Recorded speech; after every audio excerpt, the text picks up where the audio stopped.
Okay, good evening, everybody. Welcome to the final lecture of this calendar year for the Civil Division here in Engineers Ireland. This is a lecture which is co-sponsored by the Roads and Transportation Society. Now, for this evening's lecture, we have a speaker who's a colleague of mine in the Department of Transport, Laura Behan, and she's here to speak on investing in our transport future, a strategic framework for investing in land transport for Ireland. So, Laura, you're very welcome, and we'll leave it over to yourself. Thank you. Thank you very much, everybody. Just to introduce myself, as John said, I'm a colleague of his from the Department of Transport, Tourism and Sport. In the department, I head up the IGES unit, the Government Economic and Evaluation Service unit for the Department of Transport, Tourism and Sport. It's a civil service wide initiative, the Government Economic Service, and there's units in almost every government department at this stage. So principally our role in the department is to consider various different evidence bases in support of the department's investment in transport, tourism and sport. What I was hoping to take you through tonight is a body of work that we did primarily in 2013 and 2014, which was to establish what we came to call it as the strategic framework for investment in land transport. I thought I might start by giving you a little bit of background to the work and you know, why we went about it, how we went about it, and so on. Take you through some of our key findings, because there were many findings. It's hopefully you get a chance to read the reports on the department's website. But I'll take you through some of the key findings that we uncovered over the course of that work. That all culminated then in a set of investment priorities which were determined, which then arose out of the work, which were ultimately approved by the Minister and endorsed by the government. So, first question, why did we do it? Well, I suppose it's a universal truth that a well-performing transport system is essential to the functioning of our economy, our society. I think we would all recognise the importance of that. I suppose the challenge to government is to allocate sufficient resources in terms of transport in order to both ensure that we maintain our existing networks and add capacity where it's required and where there's a case for doing so. Now that's a challenge, because in essence that requires considerable resources in the case of transport, and of course transport has to compete with other policy priorities for those resources all the time. So funding was dramatically reduced for transport and for investment in everything else post 2008 in a severely constrained investment environment across the board, not only within government but for the private sector also. So the department considered it timely at that stage to consider, well, first of all, to take stock of where we were in terms of our land transport network, what we had managed to deliver over the course of a considerable investment period over the boom. Then how we would make a case for transport investment in times when resources would get better and resources would become more readily available. Get some sort of a strategic sense of how we would prioritize those resources, because knowing what we know, it is likely that resources will be constrained very considerably for some period of time. It's unlikely that we will return to the days of large-scale investment in transport for the short to medium term. So in the case of those sorts of constraints on resources, well, how would we prioritise what investment we were going to have to make? I think it's probably also fair to say that there was a sense within the department and within government that in the past investment plans in transport had been largely determined by the strategic priorities and investment plans of our agencies. Without the government or the department, and you know, they competed against each other for resources, as opposed to the government and the Department of Transport and the Minister for Transport deciding, well, what are the government's priorities, and handing that out to the agencies as opposed to being agency led. So that's why we decided to embark upon this piece of work. we just literally considered that all of those shortcomings required us to consider in a more comprehensive way and in definitely a more evidence-based way how we would strategically invest in our land transport network. So how did we go about it? We first of all established a steering group, which was key to the whole process. That steering group was composed of the heads of all of the investment divisions in the department, the head of investment in the National Transport Authority, the head of spatial planning in the Department of the Environment, Community and Local Government. We also asked 2 independent experts to sit on that steering group to give us both an external perspective and to challenge maybe some of our accepted ways of thinking and to bring their considerable expertise to bear on the work we were about to embark upon. So what the steering group set about doing then was commissioning, preparing and reviewing a series of evidence-based papers about the Irish transport network, about international comparisons, a whole range of different issues. It then set about, its findings and recommendations were set out in a draft report which was published for public consultation and for stakeholder consultation. And then the steering group reconvened to consider in some detail the findings of that consultation process and to review its findings in the light of what we got back in terms of consultation responses. And following all of that, the findings, recommendations were culminated, as I said, in a set of priorities for investment that were approved by the Minister and ultimately brought to government and endorsed by the government. So setting the objectives, this was a bit of a tricky one from the outset. A key issue for the steering group from the outset was to establish, well, what is our primary objective when we invest in land transport? When resources weren't as constrained as they are currently, government embarked upon land transport investment for a whole range of different objectives, for regional development objectives, social inclusion objectives, climate change objectives. A whole series of different policy priorities were brought to bear on investment in land transport. The steering group considered very quickly and very early that, important in all as all of those objectives are, and they are critical, and they do all have a bearing and should all have a bearing on our investment in land transport. Our primary objective as a state, particularly during these times, in terms of our investment in transport, should be the support of our economic development. So that did.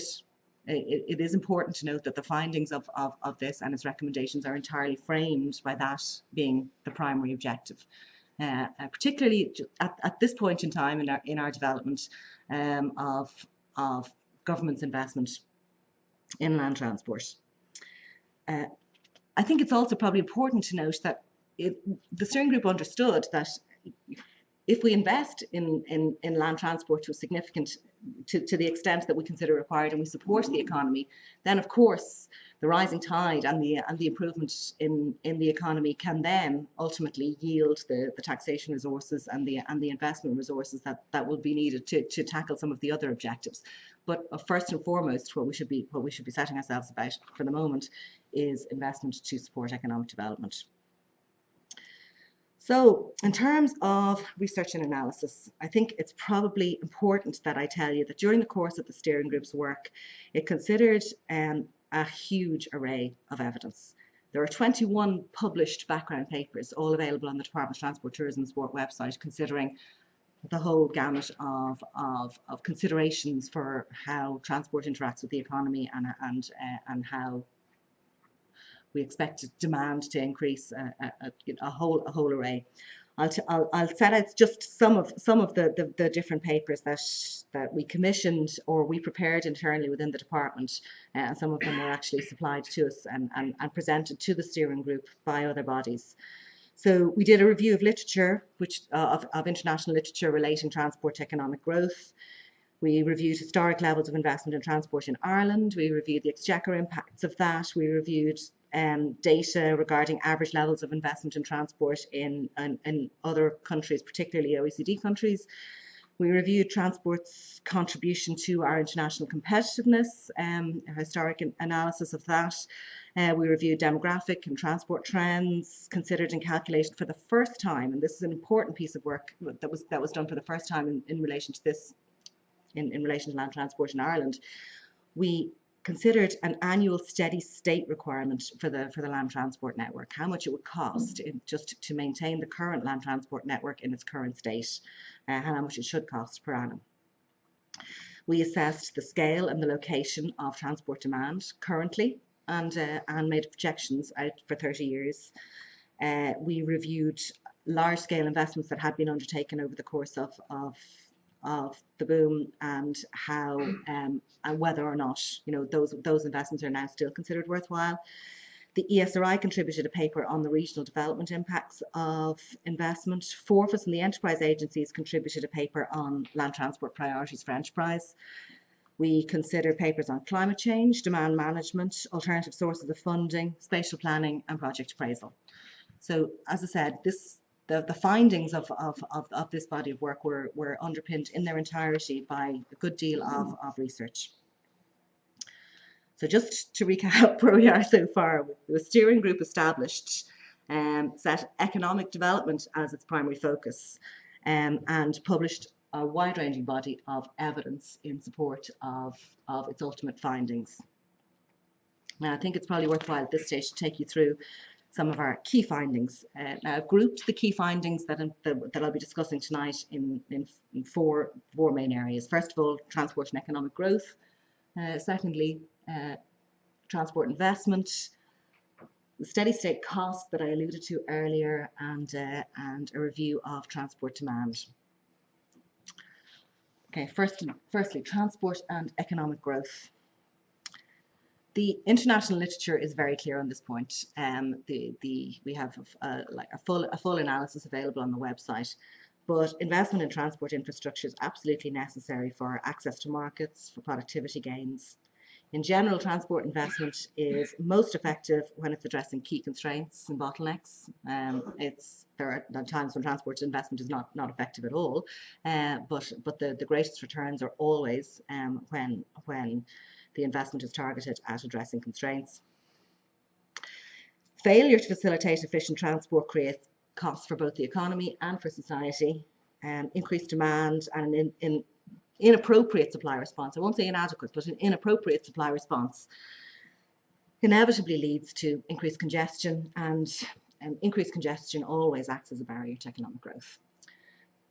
Those findings are very straightforward.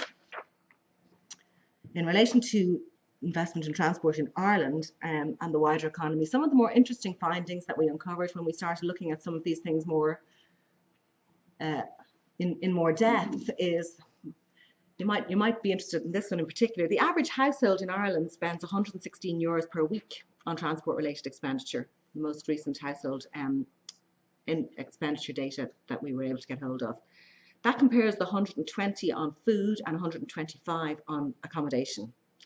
It's third highest expenditure category for households, and is up there with food and accommodation as a significant household expense for most households in Ireland. We did note some urban-rural differences. Transport costs are generally higher in rural areas where housing costs are lower, but in general, very little variation in that between income deciles.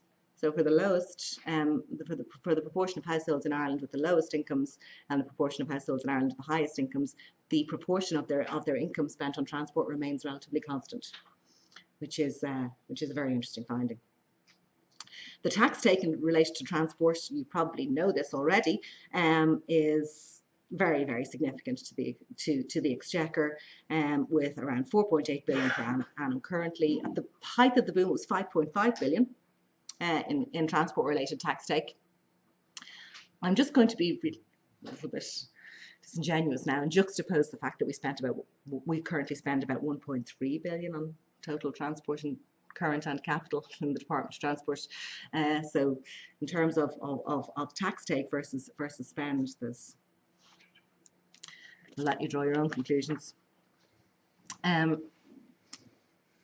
I did mention earlier that we had done a review of some of the transport investment that we had undertaken during the course of of a time when we had a good deal more to invest in transport. We picked 2 case studies and decided, well, with outturn costs and knowing what we know now about traffic levels or about passenger numbers, we took the original CBAs and updated them and said, well, would we go ahead with the M4, M6 motorway again?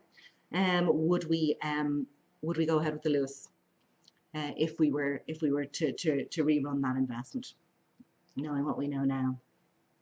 The findings are very straightforward. The M4, M6 motorway, as you know, Dublin Galway, 1.7 billion spent in 2002 prices. 171 kilometres of motorway delivered between Galway and Dublin, delivered through a mix of PPP and non-PPP schemes. The estimated outturn BCR, given current traffic levels, or to the 2013 traffic levels on the M4, M6 motorway, was still a very, very healthy 1.56. The Lewis was even better.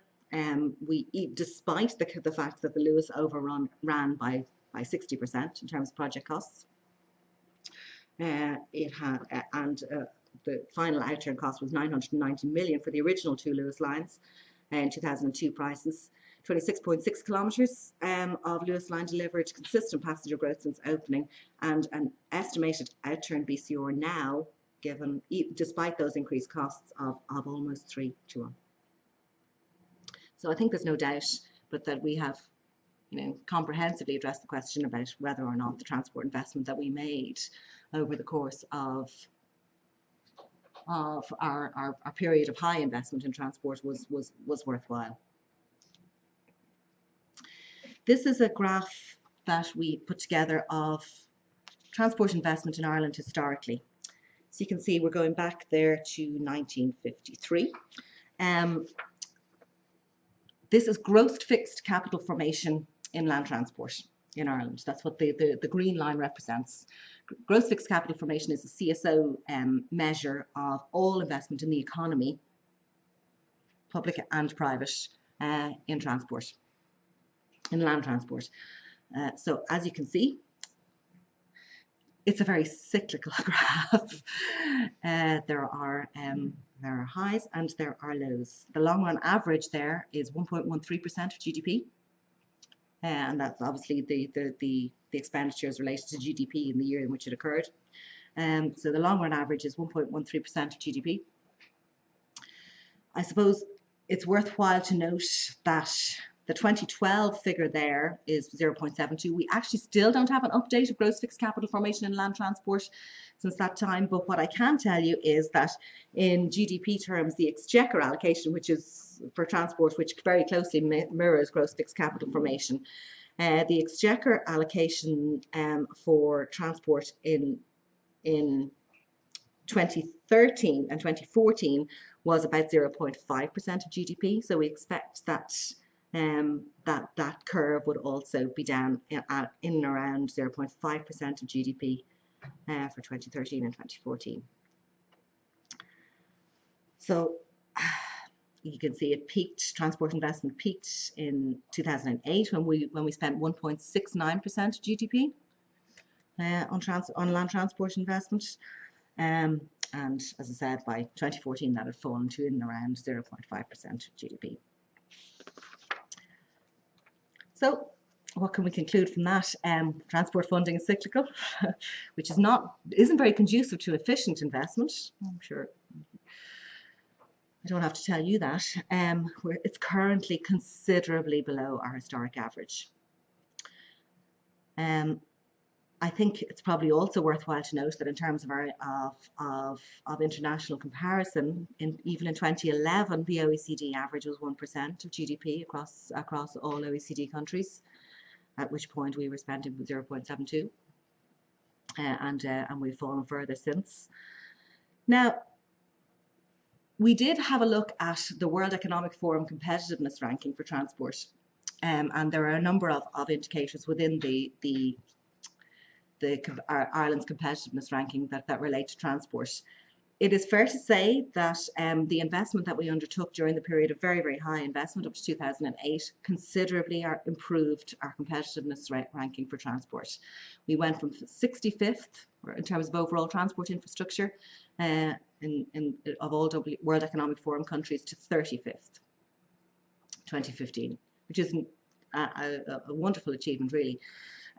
But it is probably worth putting that in the context that the World Economic Forum consider 36 countries to be in the modern, innovation-driven sort of set of countries. So of the countries with whom we compete for investment, we're at the bottom of that ranking currently in terms of transport competitiveness. The only other point that's probably very worthwhile to make in terms of transport investment at this stage is just that appraisal of individual projects is absolutely key for ensuring value for money and best impact. We have, there's the evidence in respect of that is overwhelming. The next key piece of work that we undertook as part of this body of work was an assessment for the very first time of what the steady state cost of maintaining in its current state our land transport infrastructure as it currently stands. So essentially, the minimum required investment level to keep the current transport network in its steady state. The total steady state cost was assessed. Now, there will always be controversy about producing a calculation like this. What I will say is, an awful lot of people will say we overspec and that we've overestimated this cost. This steady state cost was worked out on the rail side and independently verified by two consultants, two different consultant bodies.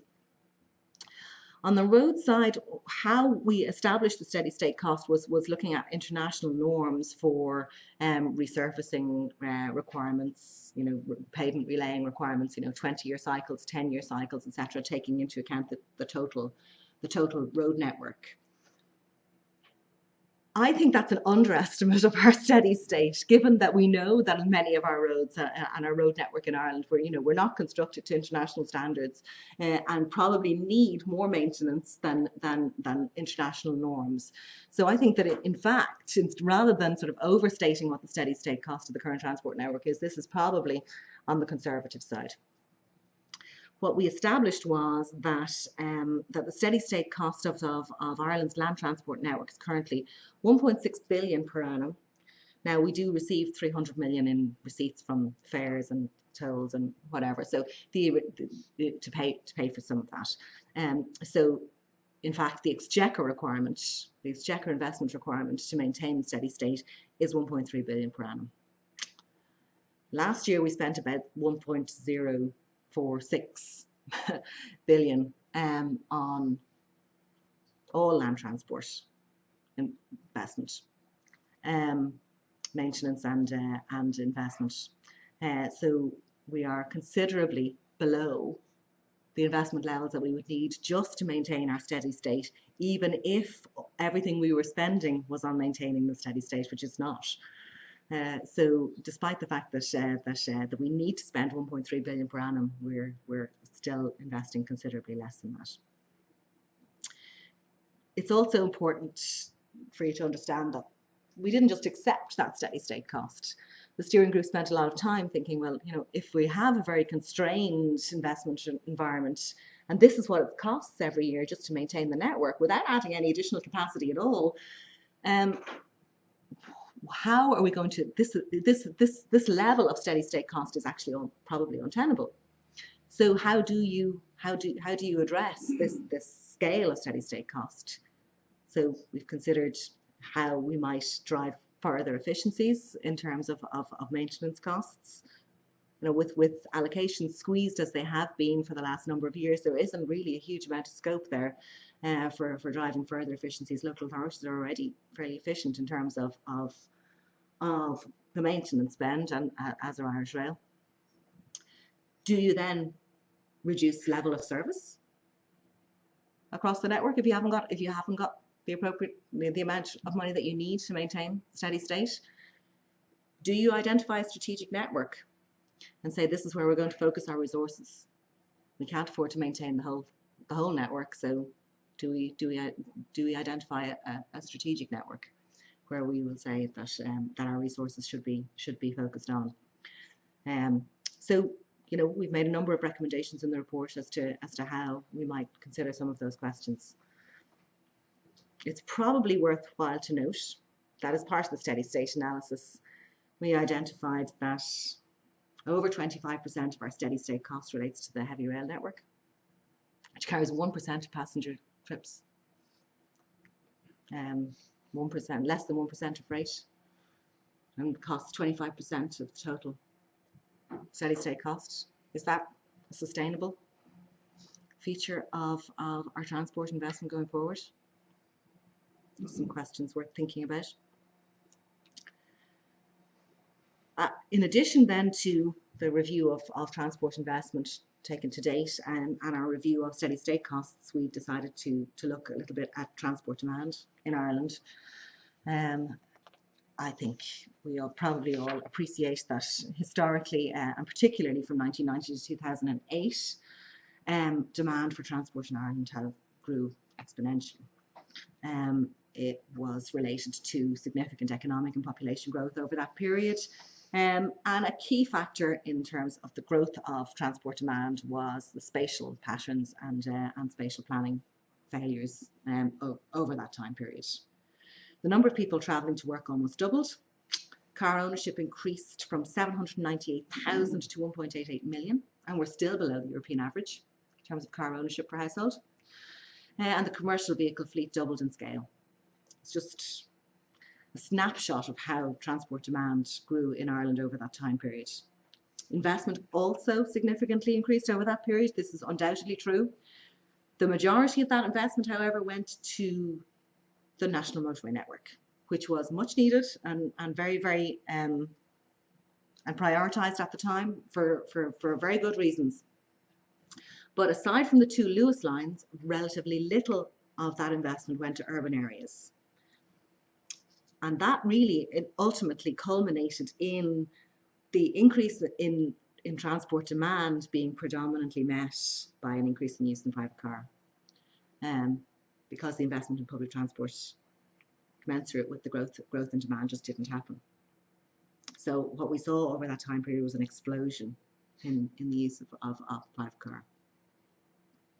It has also led to a situation which is very, very difficult to address in the short to medium term, because it's very, very unlikely that we will be able to reduce that reliance on the private car over the next 30 years. This is a heat map taken from the National Transport Model 2013. It's just a snapshot of demand on the road network at that time. I think it's fairly self-explanatory. The green is where traffic is free flow, moving up through the various different colours to the bright pink, which is where traffic flow is at forced or breakdown flow. The vast majority of the road network is coping very, very well with the demands placed upon it. However, the urban areas, principally the cities, stand out. The congestion levels that are evident from that map in and around our major cities are something that jumps out at us all. So then, not only did we look at historic transport demand trends, but also and where we were in 2013, but we also did a forecast of the extent and the locations where we expected that transport demand would arise in a future year. So using what we considered very conservative assumptions about population growth and about economic growth, assuming, for example, an unemployment rate of 7% by 2041, and based on the 85 largest settlements in Ireland and the existing travel patterns between those settlements, between each other and between their hinterlands and the settlements themselves, we forecast that we did a forecasting exercise based on those and based on population growth, that commuting trips will increase by 35% by 2041, based on the number of people in work and expected population, using the most conservative CSO population projections for 2041. That implies a minimum of 650,000 additional daily trips to work in the morning across Ireland, the vast majority of which will arise in urban areas. It's a scale of demand increase that we have to meet over the next 30 years. Just puts into sharp focus the sorts of investment levels that we need in transport in the Irish economy. So all of those findings, together with, as I said, many others, and please do, if you have a specific interest in any part of this, go and have a look at the background papers, and they're all available and published on the department's website. Based on our analysis and sort of assimilation of all of the various different papers and evidence that was brought to the steering group. The steering group devised what it considered a set of strategic investment priorities for land transport in Ireland. As I said, they form the framework. They form the set of priorities that have now been considered and endorsed by the Minister and brought to government. The overarching priority, the one without which none of the rest can really happen, is that present funding levels are just not sufficient to maintain the existing network, never mind invest in the additional capacity that we know is now required. So the key challenge is to attain funding levels consistent with maintaining, renewing and adding capacity to the network. So the steering group considered that restoring transport capital funding to an average level of 1.1 to 1.15% of GDP per annum, which is equivalent to our long run average over a 50-year period at a minimum, is the overarching imperative. Now that's an average level of 1.1 to 1.15% of GDP over the economic cycle. Given that we've been operating at levels of 0.5, 0.7% of GDP for the last number of years, it's likely that we will need much higher levels than that over the next economic cycle to address that shortfall that has occurred over the last few years. It's the minimum level of investment that's required to support the economic needs of the country.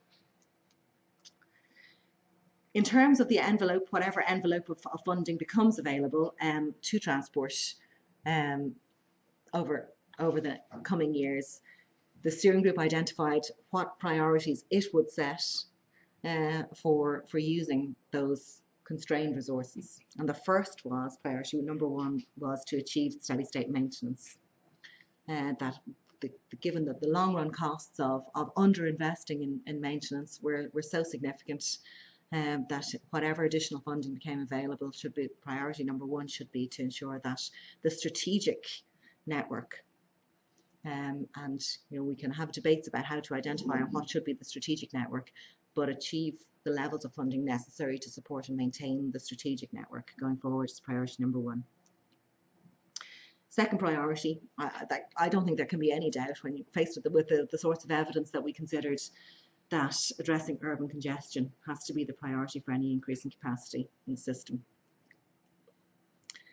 The measures to do that need to focus on improved and expanded public transport capacity if we're not to repeat the mistakes that we've made in the past. We need to improve and expand walking and cycling infrastructure. We definitely need to use ITS to improve the efficiency of our existing networks and our existing systems.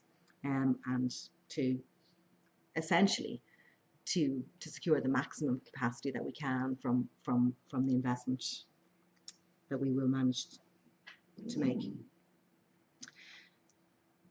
Any investment outside of the urban areas and in roads should be focused on maximising the value of the existing network. Now, whether that be through increased use of ITS applications, whether that's in terms of improving our connections to our ports and airports, which are extraordinarily important to our export-led economy. Where if we do need to invest in roads, the roads we should be considering, and the only roads we should be considering, are to provide access to currently poorly served regions to support large-scale employment proposals, complete missing links. Again, just to maximise the value of the existing network. There will be a new spatial planning exercise undertaken by the Department of the Environment and Local Government, and that should really identify for us what national and regional roads priority investment there should be, and we should be wary about investing in more roads that aren't identified as priorities under any of those categories. So in terms of where to now, like I said, the government has endorsed those priorities and endorsed that framework. It is refreshing that the current capital plan for transport recognises explicitly that in terms of constrained resources, we have a need to first and foremost meet our steady state shortfall for the first time. I think that's entered the lexicon and entered the understanding of people in a way that has never been understood before. They also have identified that addressing urban congestion is a strong priority. There isn't as much money there as we'd like. It's certainly a very, very strongly constrained investment environment going forward. But I think it's probably noteworthy that what resources we do have are being targeted to where we have identified the need as being strongest. So, as I said, the publication, the summary document, the final report of the steering group, they're all available on the department's website for more detail on any of that. And I hope that was a bit of a whistle-stop tour through the various different findings of the report and its recommendations. But I'm happy to answer any questions of detail or otherwise that you might have on foot of that.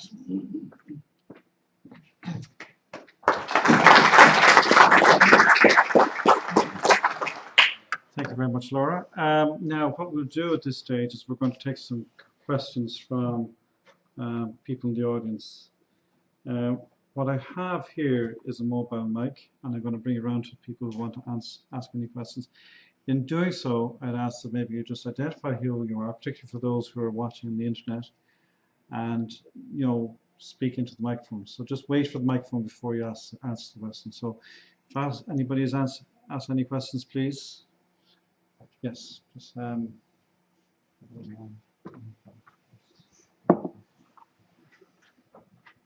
Yeah, my name is Sean McGrath. I'm from Fingal County Council. I was interested in the outturn cost-benefit results, and you mentioned 2. Did you do any more than that? In terms of case studies, that's all we had the resources to do. We picked the M4, M6 because we felt that there were certain motorways that if we had done would be intuitively extremely good value for money, and there were some that we probably wouldn't. We picked the M4, M6 as probably being the one on the cusp, where you would have had a sense beforehand. You wouldn't have known whether or not, in terms of an outturn, whether that would have come out positive in terms of cost benefit, retrospectively, and it did. Which we were very refreshed about, but it was the only motorway that we did. Would you think of doing some more? We'd love to have the resources to do some more. Yeah, we're a small unit with 4 people, but certainly we would love to do some PPPs actually, in terms of outturns and assessing the cost benefit of those, costs and benefits of those in retrospect. But well, as I said, we're a bit resource constrained, but it is on our list. Laura, Donald Brennan from Limerick. There's 3 questions. Okay. So I'll just give 3 of them in one go. First, in relation to you mentioned strategic allocation of resources, and how you see that fitting with the CIS and the LIS allocations, which tend to go onto the 3rd quality roads. Can you clarify what CIS and LIS are? Oh, local improvement schemes. Oh, yeah. Okay. Yeah, where we give basically our resources to 95% to improve a private road rather than a public road, and whether the percentage there should be reduced. And on the other hand, how to match that with Harvest 2020, where that might be a milk producer up that road, increasing their output, increasing the access of the road, and the damage to the local primary, tertiary and the regional roads as well. And the third thing is just a comment. I was just watching the map there on the M20 and the level of service. Having driven that all during 2014, it's definitely less than level of service B or C as you have it. The number of days you can't actually travel that road. You know, the number of days I had to divert off that road to go somewhere else was probably 5 or 6 days inside of 1 year. That's not counting the Carrickmee Festival in Bushland, which closes the town. Yeah, I was going to say, is it once-off events and accidents and that generate that, or is it sort of consistent? Well, some are once-off events and accidents, but the accidents happen relatively frequently. The road's not usable. But on a wet day like today, you're just crawling along that road. So I would say that map doesn't do justice to the low level of service on the I should M20. take that up with the NRA or TII. Did you have a third one? No, there were three. Okay. Right, strategic local roads, which I suppose is the nub of your question in relation to the local improvement scheme. And we would probably say that if you have identified a road as strategic for winter maintenance purposes, for example, because of its strategic importance, that's probably where, in terms of within your local area, where you have identified your strategic priorities. I think, you know, this was a very, very high level framework, so it was mainly about sort of the global resources, and it certainly wasn't intended to be used as anything other than a guidance, you know, as you move down through the levels. Where we would have hoped, and we still do, is that these sorts of strategic priorities would feed into regional economic development plans, you know, spatial planning at a regional level, where we see strong linkages between transport planning and land use planning. When you take it down to the local authority level, there is no move afoot, as to the best of my knowledge, to abolish the local improvement scheme, for example. But there are questions, I suppose, that need to be asked about whether or not, when resources are severely constrained, whether or not local authorities should be expending very precious resources on roads where there are very few people living, and that, you know, don't support any economic development objectives of the state, and to what extent that when maintenance funding is not available for key strategic roads, that those roads should be supported. I'd go back to the first thing I said here, which if you've identified for winter maintenance purposes that road as being a strategic road that you need to keep open in all events, that to me would be a good guide as to whether or not within your area it's considered strategic. Does that answer your question? It does to a certain extent, but I would say that the department also might consider reducing the maximum percentages allowed under those types of schemes. That's something that might be within your remit as well. Leave that with our roads representative here as a takeaway for tonight. In relation to the level of service map here, that's taken from the TII now, the NRA's National Transport Model. That is, you know, that's verified very, very regularly. So I'm surprised to hear you say that you don't think it's reflective. Do you think that deterioration has happened maybe since 2013, since because that map relates to the level of service that existed in 2013, and we do know that there's been a deterioration in a number of roads since then. So maybe that explains the discrepancy. Another way to look at that map might just say there's not great potential. Its capacity to carry future growth, or even to allow growth along the north-south axis on the western seaboard, isn't good. You know, if you have an option from Limerick to go to Cork or to go to Dublin, there's probably half-hour difference to get to Dublin if you're driving in certain parts of Limerick, say. So it does, in this current state, it doesn't sort of help the regional balance of the country? I will direct you to the ESRI prepared paper for us on the transport investment and regional growth impacts. There are a number of interesting impacts. Yes, absolutely.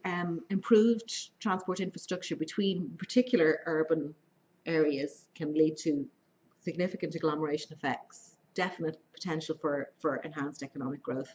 There are some other interesting negative effects that are also worthwhile considering, particularly in relation to retail and supply chains, where improving access to an area can also mean that the people can cast their net wider for suppliers, for example. Not all of the impacts of improvement of infrastructure between urban areas are positive for local business and for the local economy. So it's a worthwhile read just on that point. Thank you. Hi, Elaine Burke from ACOM. I have two questions, Laura. The first one is, does the framework pave the way for more cross-government working to resolve transport issues? For example, working with the Department of Education to make sure that, or to maybe investigate whether schools could start earlier or later to reduce congestion in urban areas, or for example, really practical things like reducing the size of school bags, which makes parents drop their kids to school right up to the gate. Things like maybe working with the Department of Health to encourage them to join up the dots between our obesity issue and encouraging walking and cycling, rather than thinking in silos between government departments, to link up and to create one strategy for this, then for these similar issues. And secondly, my other question is in relation to the land transport relationship, especially in urban areas. One of the major challenges, as I see it, is our understanding of high density and the quality of high density that we're being presented with. I know that especially in the past 5 years now, because housing is more affordable in the Dublin area, people who are buying for the first time, they do want to live in the city, they do want to live close. But the reality is that the quality of housing that's being presented will only suffice for a very short life section of your life cycle, i.e., you know, one single person household really, or 2 people maximum. So do you feel that there are policy and policy instruments there available and that are being pushed to local authorities to put developers under pressure to deliver better quality housing where we need it, so we can encourage families to live closer to the public transport that we're going to invest in between now and 2030? Okay. Actually, I think the answers to both questions are probably related. What we set about with the investment framework was to look at very high level strategic investment decisions and how government should prioritise between modes, between areas and between projects, you know, and particularly significant projects. There is no doubt that as a result of the strong linkages that developed between ourselves and the Spatial Planning Unit, for example, in the Department of the Environment over the course of this work, that relationship has been enhanced significantly, and we will now be sort of key members of the steering group for the next National Spatial Strategy. And all of the evidence that we have assembled, particularly related to the car-based growth in demand because of spatial planning decisions that were taken over the course of the period from 1990 to 2008, where we saw a massive increase in the number of housing units built and massive increase in transport demand correspondingly. All of that evidence is going to be now fed into the National Spatial Strategy process, and we will be sitting at the table. So that is a really, really significant move, and I think probably not one to be underestimated. We've also developed good linkages between the enterprise agencies and the Department of Jobs, Enterprise and Innovation in relation to their transport priorities and how, you know, nationally we can juxtapose those with our transport priorities for other reasons, and how all of that feeds into the transport decision-making process. it certainly didn't, the framework didn't sort of go into the micro issues about education and health. But what I would say to you is that there are strong linkages already in existence between, for example, our sustainable transport unit within the department and the Department of Health, particularly on public health and anti-obesity and activity agendas, and the Department of Education, particularly around green schools, and that we know, for example, that education are also feeding in to the National Spatial Strategy process. We know that education have a good deal of work already done about location of schools and about demand for schools and where it arises, and feeding in terms of guidance to the Department of the Environment, Community and Local Government in terms of planning issues about where schools should be located for transport reasons as well as for other sort of local amenity reasons. So and where the demand is likely to arise. So we're hopeful that with the increased information and the increased evidence that's being assembled across the system, and I mentioned earlier on about the Irish Government Economic Service, which our unit is a part of. Those units within government departments, and they've all only been established in the last 3 years, are now producing significant bodies of evidence as they undertake research and do analyses and appraisals and value for money reviews that are feeding in across the system. I don't think that the next national spatial planning exercise, for example, is going to be anything like what it was previously, when we consider the sort of wealth of evidence that's now available to us from across the board. So in terms of land use planning and transport and land use planning and education and health, I think we can expect to see leaps forward in that respect. On the sort of the more micro issues, this framework really didn't address them. But I would say that there are already strong linkages in the department that are worth maybe even exploring with them if it's a specific interest of yours. Sorry, begs the question, what's the update with the National Spatial Strategy now?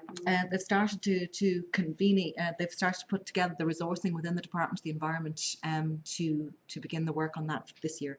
Well, 2016, beginning in January. Michael Walsh, former planning inspector. Just one thing seemed to stand out listening. We talked about the expenditure on the rail network in relation to the traffic, and there's 1% traffic and 20%. I just think there's an image thing. I think it's good if you're bringing people into the country to be able to say, we've got a sort of a good train system, we can get to Cork in 2 hours and 15 minutes or so, we hope. I think it's good for the country, but there may be parts of the network that you might take a harder look at in terms of the cost of maintaining it. I've travelled once from Limerick to Ballygawfey, and it's a very enjoyable journey, but in terms of... Were there 5 people on the train? And even the ticket collector in Limerick sort of said, are you sure you know what you're doing? And it's just a part that part that I'm making. There's no doubt, and we were very, very careful to do so in the report. As I said, this is very summary and very whistle-stop what I went through this evening. We're very, very careful in the report to point out that there are very strong socioeconomic benefits to a good deal of rail travel. There is no way we could get the number of people into Dublin to work in Dublin every morning if we didn't have a DART and a commuter rail network and even a mainline rail network bringing a significant number of people into Dublin in the morning. There are very, very efficient and very, very, elements of the rail network that will be always strongly supported by government, because that is absolutely the most efficient way of moving people around. There is a very, very strong case to be made on socioeconomic grounds for a great number of the rail services in Ireland, despite the fact that the cost of maintaining the services and providing the services is so significant. I think that the questions around rail are very complex, and what we suggested and what we recommended as part of this review is that the government undertake a public consultation on the future of rail in Ireland. Setting out the facts for people about what rail costs, what particular sort of what elements of the rail network cost, I have no doubt but that if you ask the vast majority of people in certain areas of the country whether or not they would prefer to have their roads adequately maintained or to maintain a rail service that they use almost never, what their priorities would be. And when resources are as constrained as they are now, maybe those are questions worth asking. But undoubtedly, the need for a strategic rail network in Ireland is not in question. You know, that I wouldn't want to give the impression that that on foot of this research that we were going shutting down the rail network. We wouldn't be able to function tomorrow morning if we did. There are elements of it that certainly are worth another look.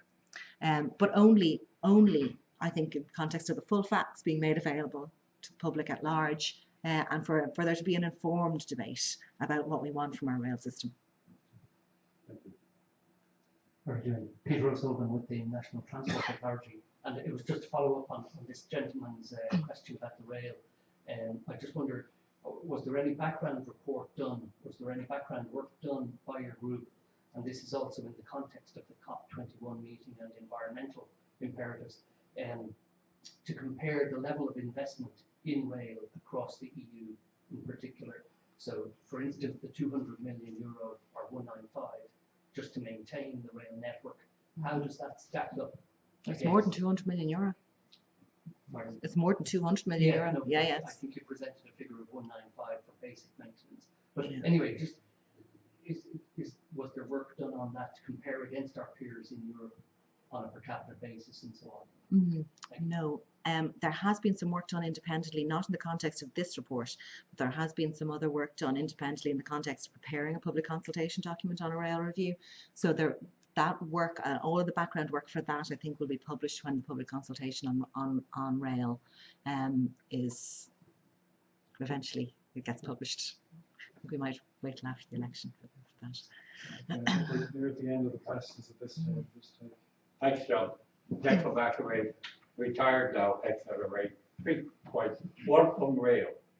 Back in 1971, there was a consultancy report done for the then Department of Transport and Power of the total closure of the Republic's railways. At the time, the annual subsidy was about between 8 to 10 million. And the conclusion was, if they were all closed, the redundancy and retirement costs of the staff would be double the subsidy. I don't think that would be the case It's now. an issue. Secondly, Yeah. Well, we were talking about investment. I know, but nevertheless, Yeah. there's our Department of Finance's approach. Secondly, I was a bit surprised, maybe in your short term, but I would have thought the first priority of inland transport in Ireland, given that we're a trading nation, is access to our ports and airports for commercial vehicles. Which is currently very good. Yeah, I know it is. But That's why the nevertheless, maintenance issues it's are really, very- really important. Yeah. Thirdly, you make the point about the key issue is urban passenger movement as time goes on, particularly The most pressing one for the moment, anyway. particularly as there are more and more jobs being created. Congestion is a good thing because it means so many people are at work. Well, I suppose it's a Oh, means of very much rationing, so. all right. But it does impose costs. And the problem is trying to provide the cost by public transport has always been beyond the power of any exchequer. Look at what's going on in the UK at the moment with the whole cutback regime.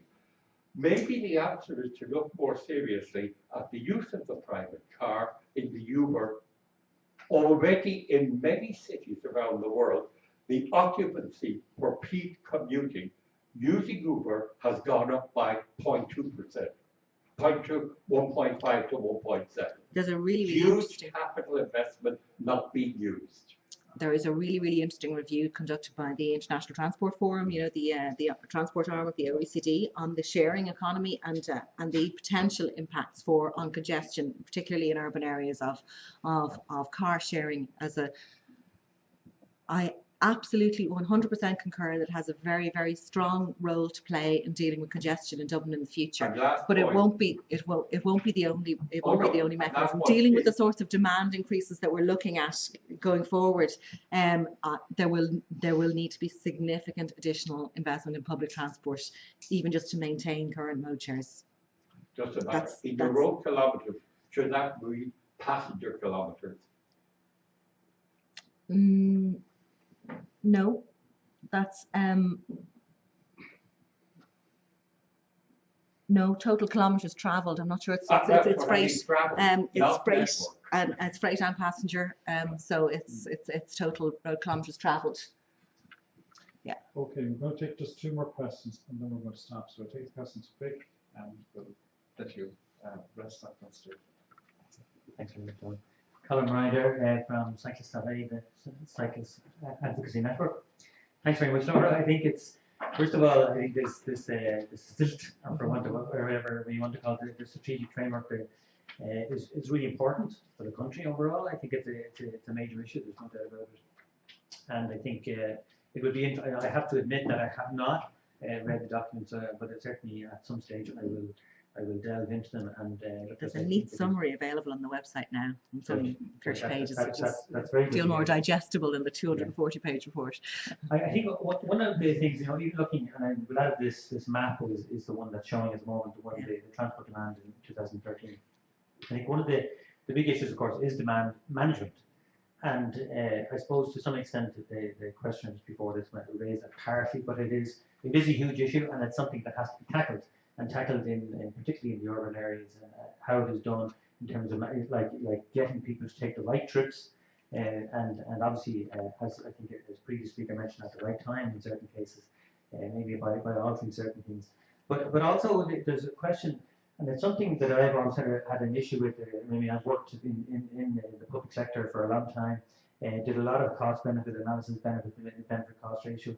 And you know, when you look at the figure that, for instance, you gave for the M4, M6 of I think 1.56, that is a very low benefit to cost ratio.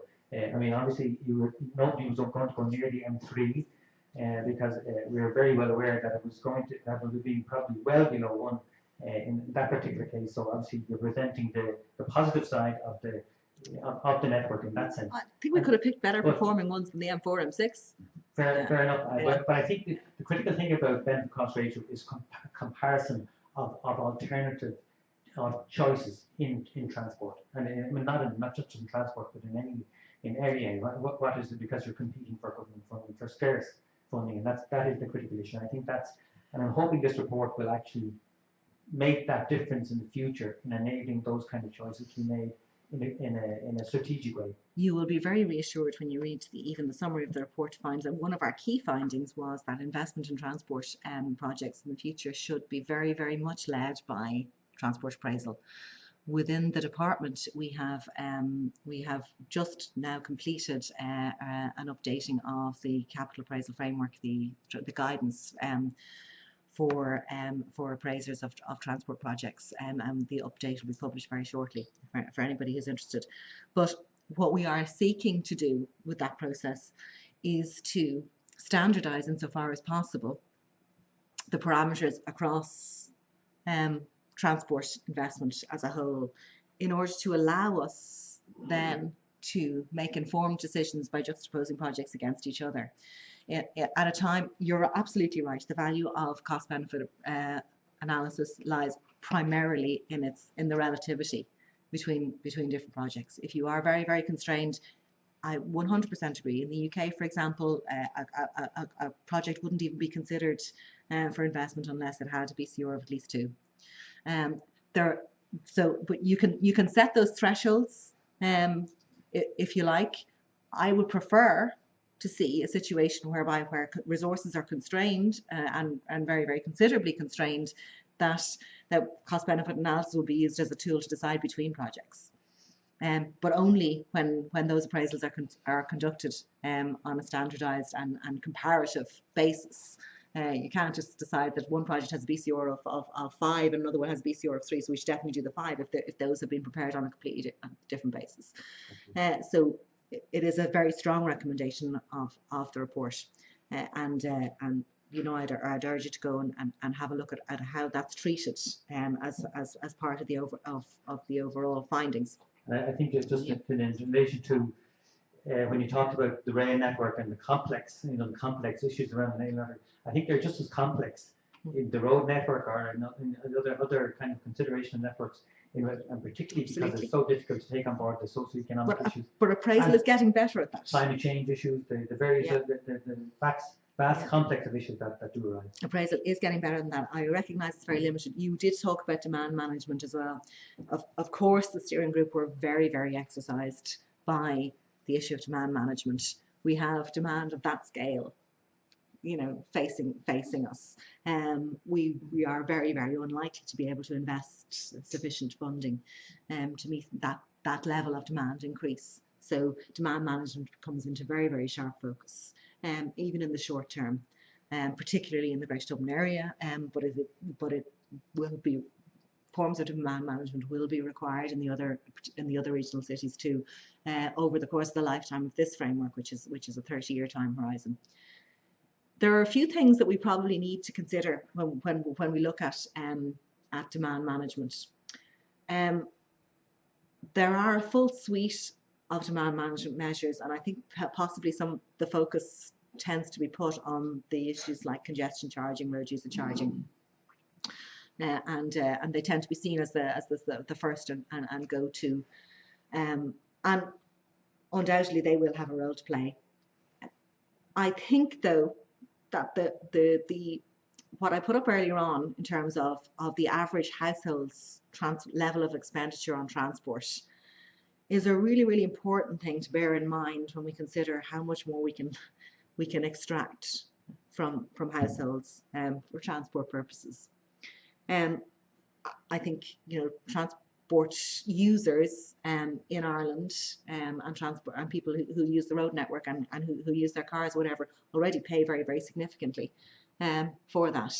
And I think the steering group's view was that over time we definitely need to look at how people pay for transport in Ireland and how we need to rebalance that over time to allow us to be more sophisticated in how we manage demand.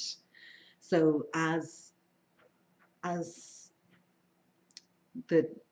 for example, as technology evolves in relation to vehicles, we will see a dramatic reduction in excise duties that are being paid for on petrol and diesel. That particular, you know, loss to the exchequer could then be made up with imposing the same level of transport expenditure on the economy, but then made up by potential for revenue raising in a different way, using more sophisticated tools to allow us to manage demand better. But we'd be very reluctant to go to a situation whereby we would immediately now start levying additional costs on transport users. There are a number of tools that could be employed first, even simple things like a parking policy, or city centre traffic constraints, you know, which will do the job of demand management very, very effectively in the short to medium term.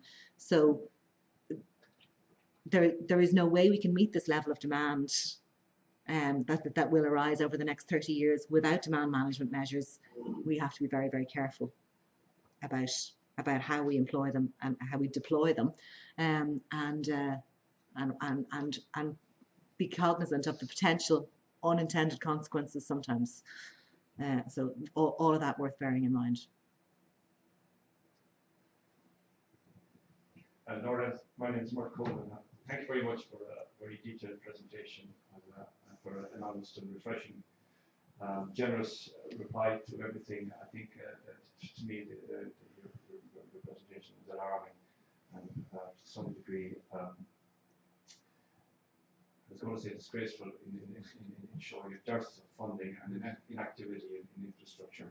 You know, I mean, we what is clear is that, you know, you people obviously have to compete with health, welfare, and other departments, education as well. And my one wonders why you want to get in there and argue for more money for us. You know, it is very clear that misuse or delayed funding can only result in one outcome, and that is non-performing infrastructure and non-performance impacts on the quality of life and hinders economic growth. And, you wonder why people would want that. And with respect to me, you told us in great detail about everything we know for the last 7 or 8 years. But now you've outlined a kind of a very critical situation, and I wonder now what's going to be done about it. Can you tell us? Thank you very much. The situation is difficult. There is no doubt about that. Of course, we're making the case for additional resources. That's part of the purpose of this work was case making for additional investment in transport. All of these facts are laid before the government, and they are very aware of the constraints that will be imposed upon the economy because of the need to invest more in transport. The flip side of that is, of course, the government is subject to fiscal rules. There are absolute constraints on increased expenditure. Capital investment now comes within the fiscal rules and comes within the overall funding envelope and increases that the government can undertake in any one year. And there are a huge number of competing priorities that the government have to address.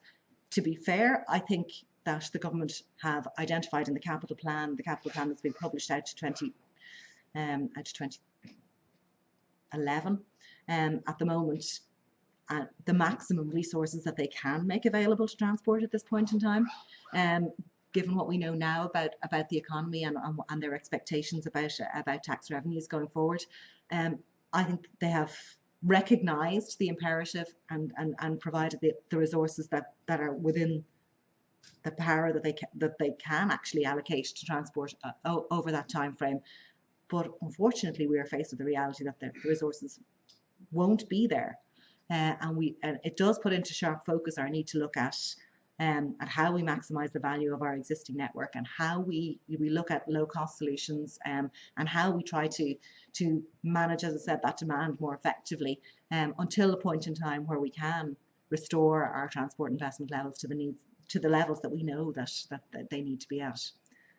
It's an extraordinarily difficult question, but I don't know that the government can magic the money up either.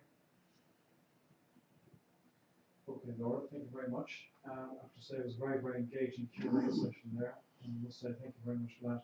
I'm going to hand now the microphone to Dennis Crowley, who's a member of the Civil Division, to do the vote. Dennis. Thank you very much, Laura, for a very interesting and informative presentation. I'd like to congratulate you and your colleagues for carrying out this work, because it's very important when we plan for the future, that we plan, we design and construct a transport network that will lead us well in the future, and that will not only accommodate anticipated additional fuel trips that we envisage, but it will also encourage additional inward investment.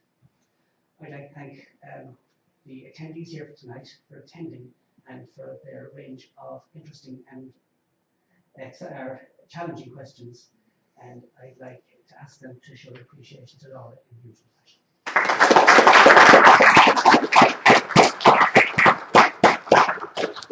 Okay, just to repeat the comments there, just to express my thanks in particular to my colleague Laura for coming along tonight, and again enduring, I say, very engaging Q&A. So you very much appreciate that, and thank you very much. What I'd say now at this stage, we'll bring the proceedings to a close this evening. We will have a lecture towards the end of January in 2016. We will post that on the website, and you'll get an email of that when closer to the event. And just on behalf of the division and on the Engineers Ireland, to just wish you all a very happy Christmas and New Year. Thank you very much.